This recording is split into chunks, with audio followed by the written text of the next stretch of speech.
Running Back Nation, what is good, man?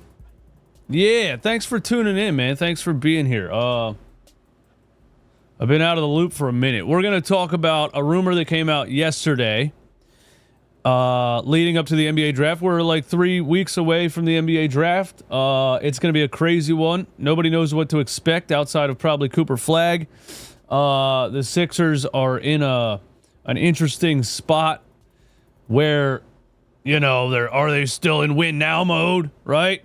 Or are they building for the future? But a rumor came out yesterday talking about a player that I've been talking about for weeks now, who I think is severely underrated. A lot of draft boards had him outside the top 10.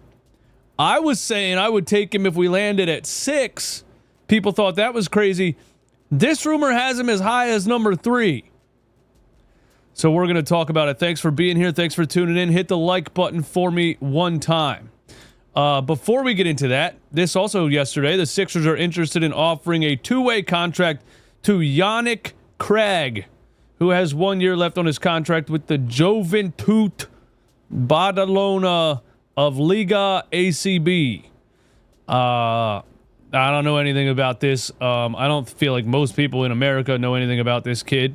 If you do, you are really a basketball fanatic. Craig, a 22-year-old 6'8 forward, averaged a career-high 6.5 points per game throughout his 52 games last season. 22 years old, 6'8 forward, okay.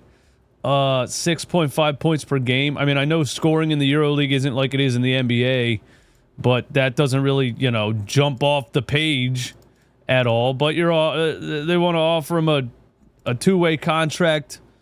I mean, I guess, whatever. You know what I mean? Take a chance on a guy that's a 6'8 forward, sure. He, in his last 5 games, a goose egg in 19 minutes, a goose egg in 13 minutes, 12, 6, and 1. 12, I mean, I don't really... He doesn't shoot a lot of threes either. He was 2 for 2 in this one, 2 for 3, 0 for 2, 1 for 2, 0 for 1 in 19 minutes. Again, it's a 2-way offer, but I mean, this isn't like Justin Edwards being undrafted and being on a 2-way contract, or even Ricky Council having elite athleticism. This is like I don't know. It's a slow news day. All right, that's what this is. I don't feel like we are going to see this kid play in the NBA. That would be my immediate prediction just based off of a couple of numbers. So that, I mean, it's probably not fair to judge him off of that, but that's where I'm at with that. Okay, let's get down to business, man. This came out yesterday. Kaman Maluach. I can say it right now, by the way, guys. Y'all still coming at me for saying it wrong.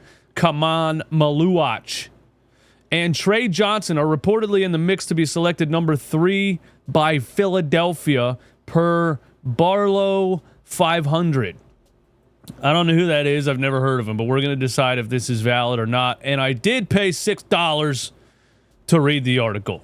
So consider dropping a Cash App or a super like or whatever it is, or just hit the like button for me, or just thank you for tuning in. I did pay $6 to read this article, and which, part of me believes that we are in a time period where there's nothing to talk about. And so if you were to just make up some rumors on an article and then pay NBA Central a fee on Twitter, they will post it. So idiots like me will click the link and then pay the $6 to read the article. So if that's what happened, good on you, Barlow 500. You got my $6. That's how bored I am and desperate I am for NBA draft news. But anyway, another name that's quietly gaining traction as a potential option for Philadelphia is Duke freshman Kaman Maluach. Another player in the mix, Trey Johnson. Johnson's listed as 6'6", led the SEC in scoring at 19.9 points per game while shooting 39% from 3. I have an opinion on Trey Johnson. I have an opinion on Kaman Maluach. We're going to go read where this report came from and why. Okay, it's officially June, which means the NBA draft is a little more than 3 weeks away. And as we get closer to June 25th, trade rumors, draft buzz, and information about the players' stock rising and falling is plentiful across social media. 2025 is shaping up to be a very wild summer with tax aprons limiting how much teams can spend. That is true. I expect draft night to be extremely active with a flurry of trades and movement that could throw a wrench into even the most well-researched mock drafts. This is interesting, and I think I do agree with this, that this is a draft where I don't feel like anybody really knows what's happening. You know, outside of Cooper Flagg, here he says that the only certainty on draft night, Cooper Flagg to Dallas.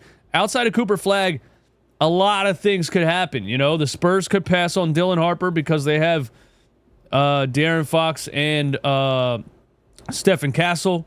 They could draft Ace Bailey at number 2 if they feel like he fits better.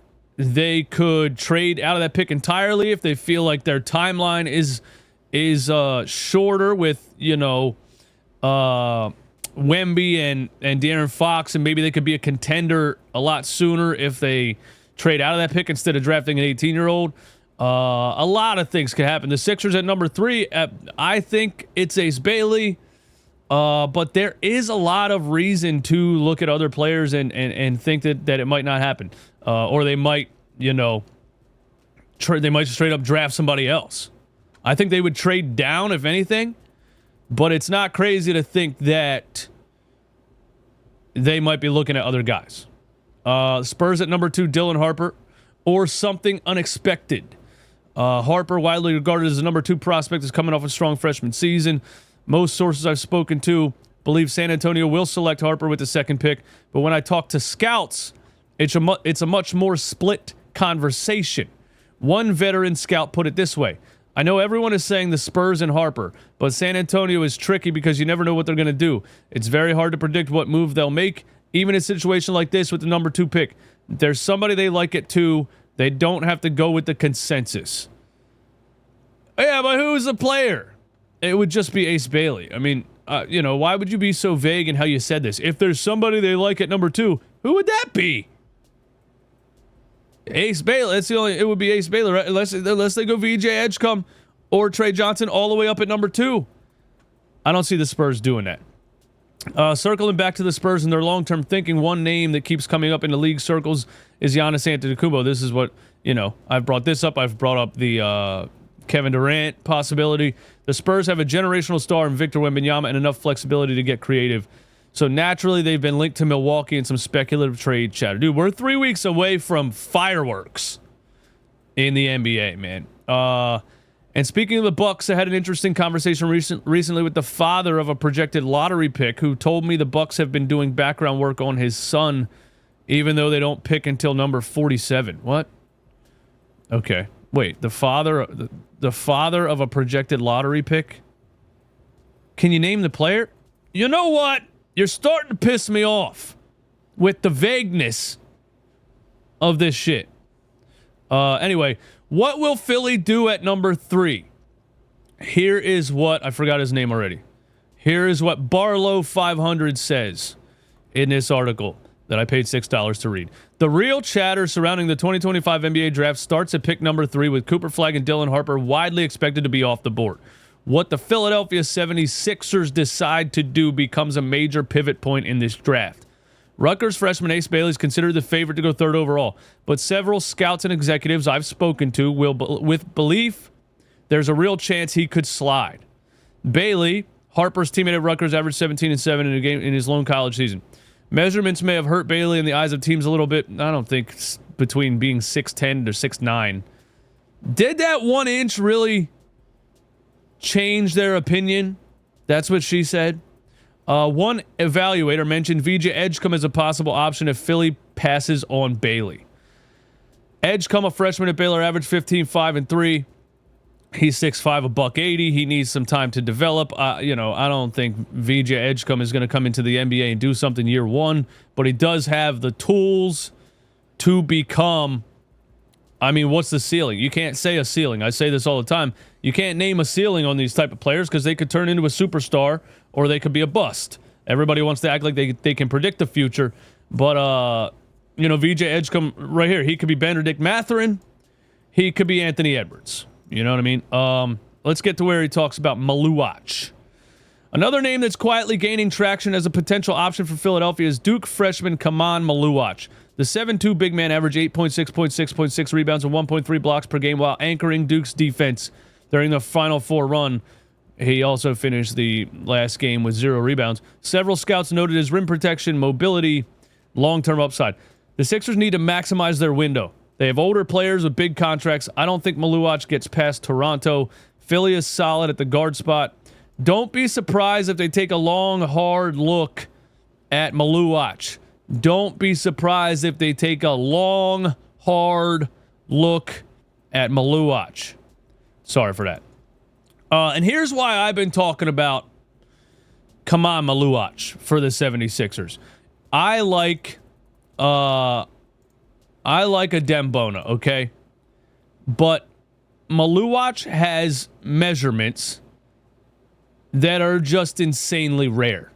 Kaman Maluach measured at 7 feet and a half inches barefoot at the NBA Draft Combine. He's listed as 7'2" with shoes on. You know, if I look at a guy like a Dembona and I say I love his athleticism, I love what he brings to the game, I love his shot blocking ability, he's 6'10".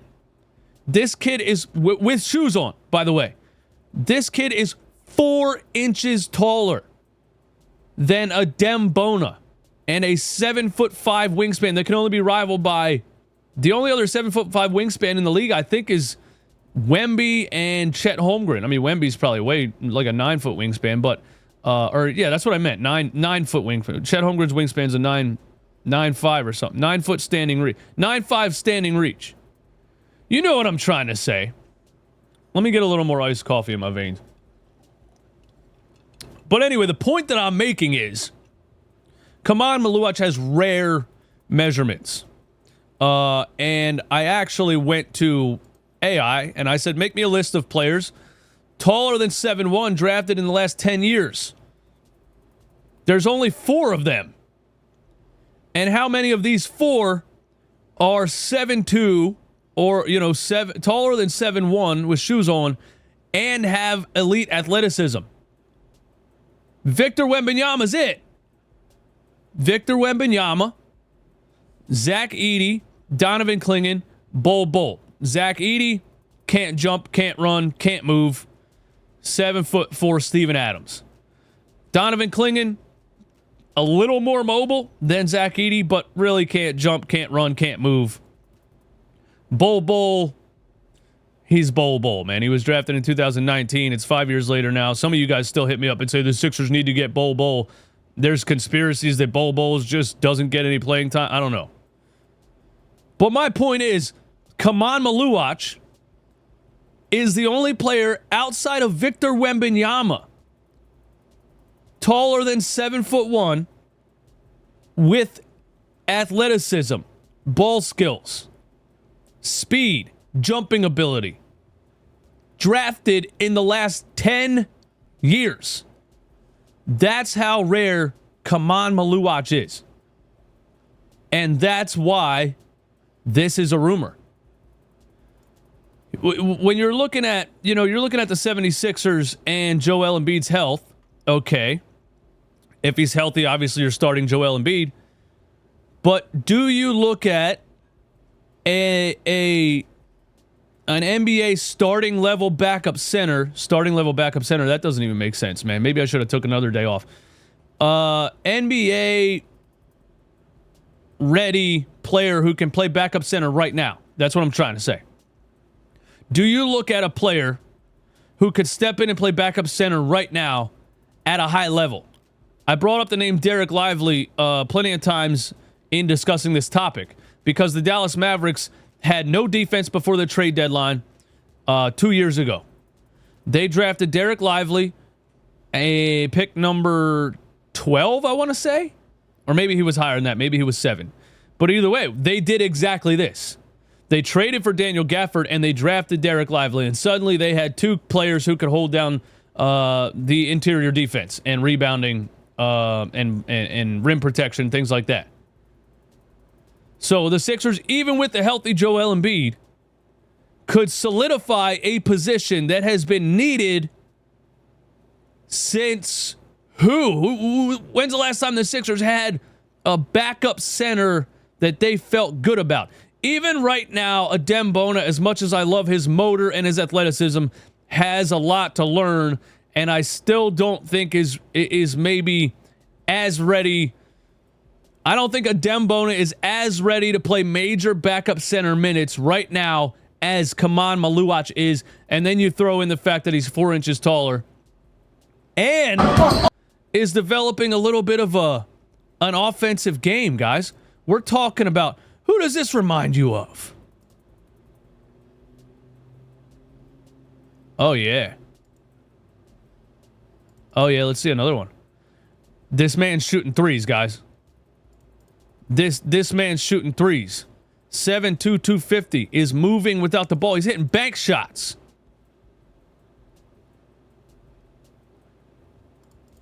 And the scary part about a kid like this is he could still be growing. So this is why I've been talking about Kaman Maluach for a couple of weeks. I think he's incredibly underrated. And I think his potential is absolutely through the roof. If I had to guess, I don't think the Sixers are drafting it. Like, it's tough because he is incredibly rare. And the only way you would see a team taking a player like Maluach that high is if they thought his potential or his build was so rare that they couldn't pass on him. I still see the Sixers taking Ace Bailey at number 3. This is there's a much lower chance of this happening, but it's not crazy to talk about. I don't see them just straight up passing on Ace Bailey and drafting one of these guys who are projected 5 or 6. I would see a trade down if that was to happen. I think I would see a trade down if that was to happen. Now, before I get out of here, on the Trey Johnson front, good player, 6'6", a great shooting form, great off the ball catch and shoot ability. He's a really good prospect, but I don't see the Sixers taking a guy like that right now. I just think their main issues are wing defense. Maxey, McCain, Grimes, their main issues are interior defense, perimeter defense, wings that can, move with the ball, move without the ball, defend and hit threes on the other end, and a backup center. So there's my take on all of that. I think I said everything I wanted to say. Thank you for tuning in. Give me all of your opinions in the comments. And by the way, we are live tonight with my dude NZ for 3 and Mike Sports Vibes. Us three are going to be chopping it up right here on YouTube, talking about the Sixers, the draft, the rumors, everything like that. So tune in and contribute to the show in the chat. Good to see you guys again. I'll talk to you very soon.